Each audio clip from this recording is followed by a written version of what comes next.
Church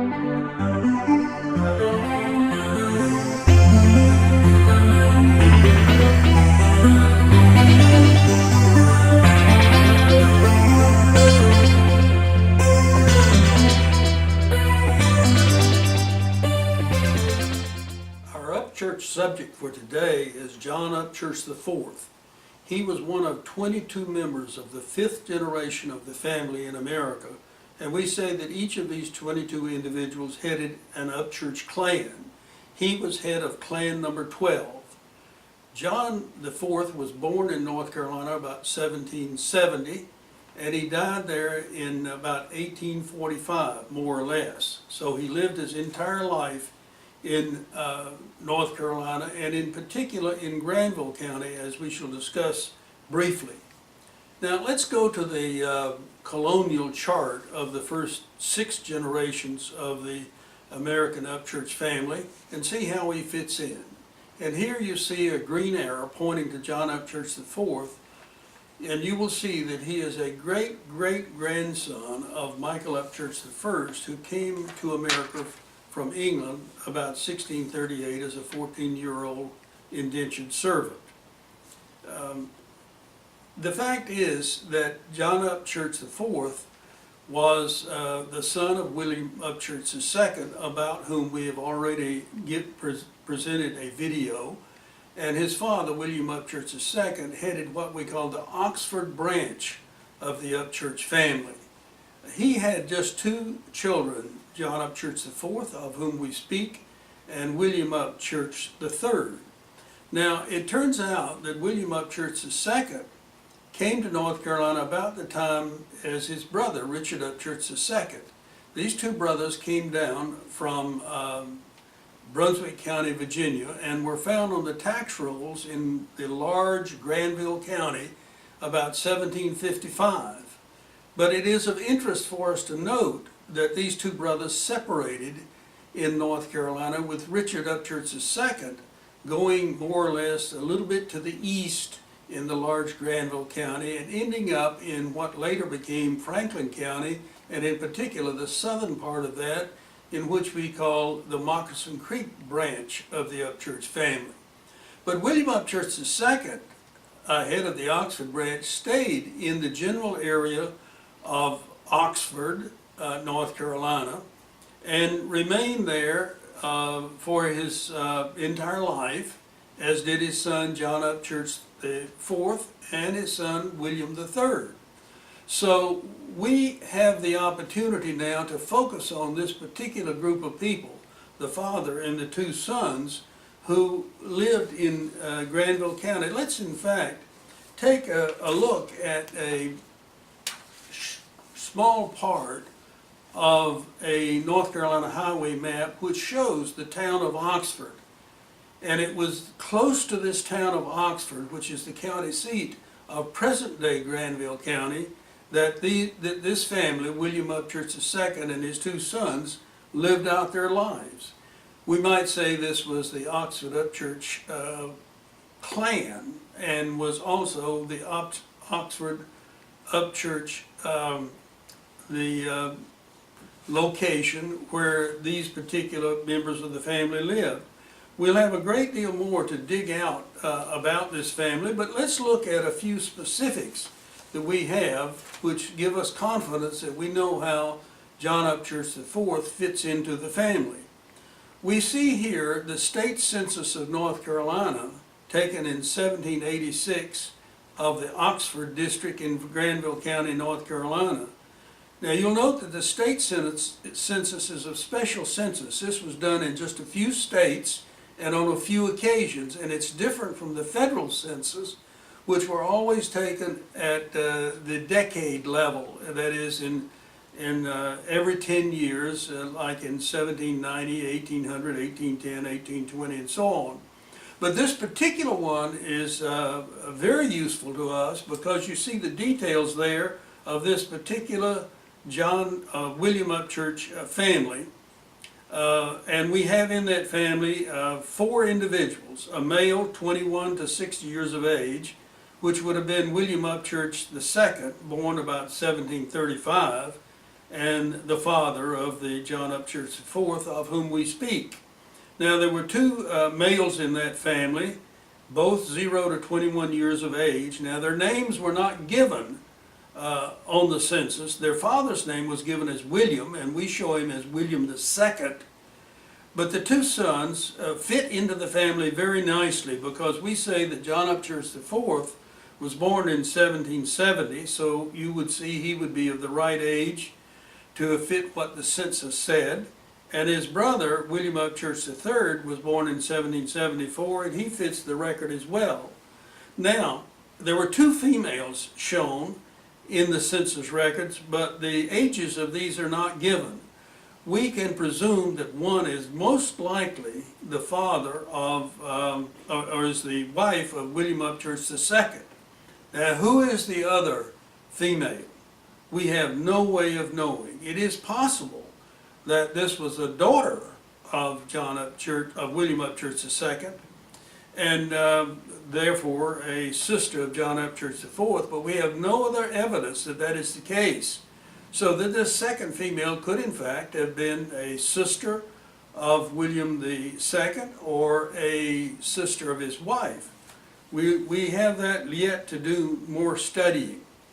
Now, this census taken in 1786 would have been a short time before John Upchurch IV married. He married in 1790 in Granville County, North Carolina, Mary Ann Harris.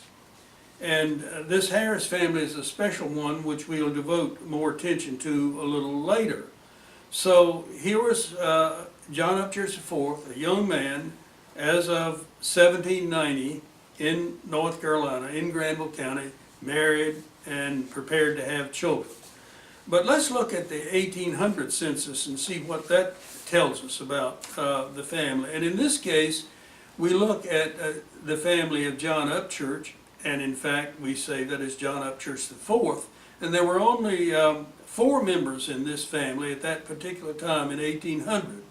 Now the male is shown as 26 to 45 years of age, and that would have been John Upchurch IV, born about 1770, so that fits. The female would have been aged 26 to 45, which would have been his wife, Mary Ann Harris, who was also born about 1770. And there's a male in the family, 0 to 10, who would have been his son, Ambrose Upchurch, that we know was born about 1792. Now, as far as we know, Ambrose was the only child of John Upchurch IV and his wife, Mary Ann Harris. However, you will note that there is another male in the family in 1800, ages 16 to 26. Now, one might be tempted to say that that was the brother of John Upchurch IV, because it was not uncommon for brothers to have their brother in the home with them if they married. But we know from other records that John Upchurch IV's brother, William III, was still in his father's home as of 1800. So we eliminate that as a possibility. So again, we have a puzzle. Who is this male that was aged 16 to 26 in 1800 in the home of John Upchurch IV? Now, it is possible that he could have been a brother of John Upchurch IV's wife, or he could have been another cousin of some sort. We just don't know. Now, going beyond these records of these two census records we've given, I can just tell you that John Upchurch IV continued to appear on the Granville County records until the 1840 census, and after that he does not appear. And that is why we say he probably died about 1845. We found him in 1840 with, as an elderly gentleman, still in Granville County, North Carolina, and near Oxford. I'd like to turn now to the family of John Upchurch IV, giving a little more detail. And you see a chart here which reveals the fact that John Upchurch IV and Mary Ann Harris had just the one child, Ambrose, born in 1792. And he married in Franklin County, North Carolina, Elizabeth Hill, and they had 4 children. Now, one of the reasons that this family is so notable is that their son, John Jordan Upchurch, whom you see in this list, was one of the most prominent Upchurches of all. And we've already presented a video specifically on John Jordan Upchurch, so I will not go into detail on that. But because he is such an influential individual, we like to return again and again, not only to his parents and grandparents, but to other related family members. Now, for example, you see there that Ambrose Upchurch married Elizabeth Hill, and they had these 4 children. And there was a very unfortunate circumstance which in a way caused us to learn more about these children, and that is that 1824, as a fairly young man, Ambrose Upchurch was shot in a matter of disagreement having to do with his affections, which were not appreciated in all quarters. He was murdered, leaving his 4 young children for his wife to handle. Now, the fact is, from this we learned that Elizabeth Hill herself came from a very prominent family. She was related to the Green Hill family in Franklin County, North Carolina, and we know that this family was very prominent in Methodist circles, and in fact, in the Hill home in Franklin County, North Carolina, one of the very first Methodist meetings in North Carolina took place. And that's another piece of sort of related Upchurch history that we shall tell more about. Now, as we talk about these related families, I'd like to call to your attention that for years we have been studying the Upchurch family, and in every case we mention an individual, we're almost forced to think about an allied family, because if there was man was an Upchurch or a lady was an Upchurch, one of her parents was not an Upchurch. So that led us to deal with what we call allied families. I'll have more to say about this later, but the fact is that 5 associates and I have banded together now and have created an organization called Upchurch and Allied Families Association Incorporated. That was incorporated on October 10th, 2013. We shall have more to say about that later, but the fact is, if we Upchurches are going to continue to make good progress on our unfolding Upchurch family, we need to bring these allied families into the fold and have them be full partners with us. More about that later. So we've talked about the Hill family. Let's talk a little bit about the Harris family and also the name Jordan. John Jordan Upchurch had the middle name of Jordan, and we've often pondered about how that came about. And so if we look back into the Harris family, we find more information. And I would like to describe to you a little bit about the Harris family, and in particular to call your attention to a wonderful book. It's entitled From Essex, England to the Sunny Southern U.S., a Harris Family Journal by Robert E. Harris. This magnificent book covers many, many thousands of individuals, and it includes, for example, the marriage of Mary Ann Harris to John Jordan Upchurch. Now, unfortunately, not to John Jordan Upchurch, but to John Upchurch IV. Now, unfortunately, John Upchurch IV is the only Upchurch that's mentioned in this book. But if you look at the Harris family as being ancestors of all these 4 children of Ambrose Upchurch, you find that those individuals would be very interested in the history that's presented in this family.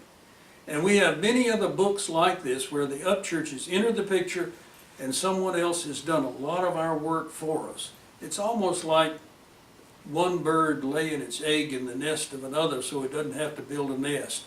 Here's someone that's built a nice nest for us, and we should take advantage of it. Now, I'd like to show you how we try to take advantage of this, and I have here a copy of a single page from the large bio file of John Upchurch IV. I hold in my hand here the bio file of John Upchurch IV, and I'll just turn to the back to see how many entries we've got.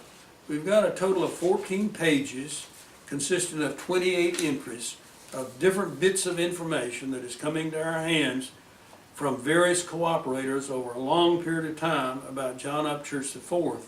And if you want to make more sense about this individual and how he fits into the family, this is a nice document to have in your hands.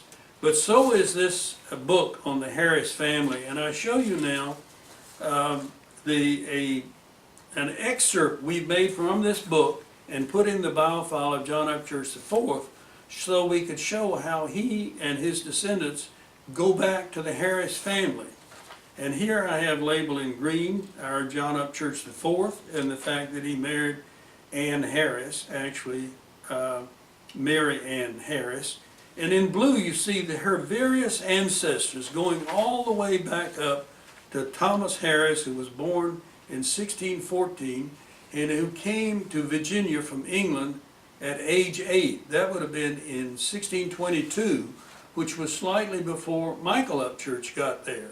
Now this Thomas Harris and his descendants lived in Isle of Wight County in Virginia, which was quite close to Surrey County, Virginia, where our Upchurch ancestors lived. Now, what else can we say about this family? Let me give you a particular small bit of information having to do with how John Jordan Upchurch got his middle name Jordan.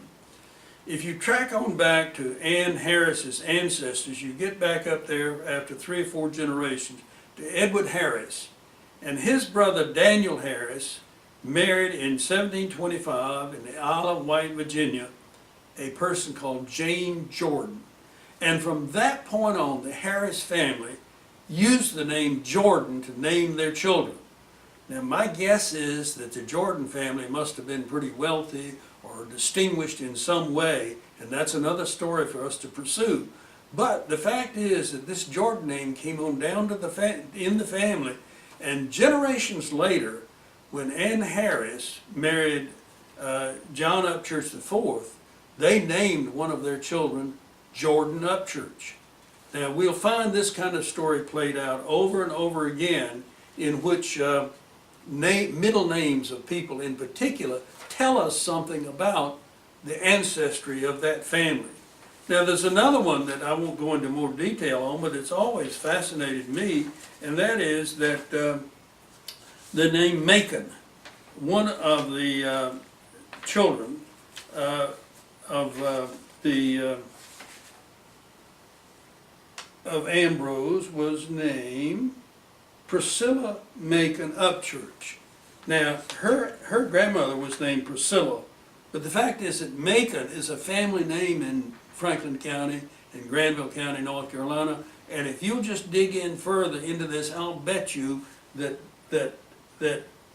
family has someplace in its background a family with the last name Macon. Now, we have told you a lot about John Upchurch IV, and I'd like to conclude this little talk by just highlighting several items. One of the reasons we're so pleased to discuss this family is because they gave rise to this most prominent Upchurch of all, John Jordan Upchurch.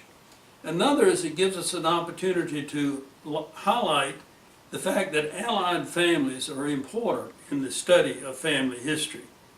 Another fact is that this family, John Jordan Upchurch and his ancestors, John Upchurch IV, William Upchurch II, William Upchurch III, lived in a small Upchurch enclave in the vicinity of Oxford, North Carolina. And we really have not plumbed the depths of that enclave. We can't draw you a map of it with specific citations, but if we dig into it enough, we should be able to do that.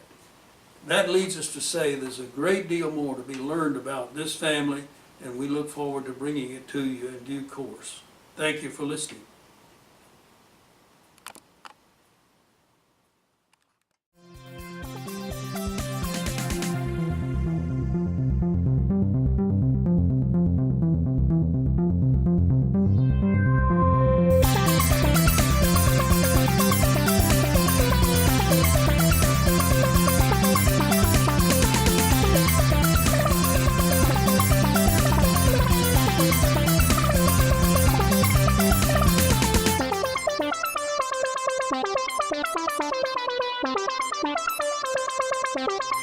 Upchurch.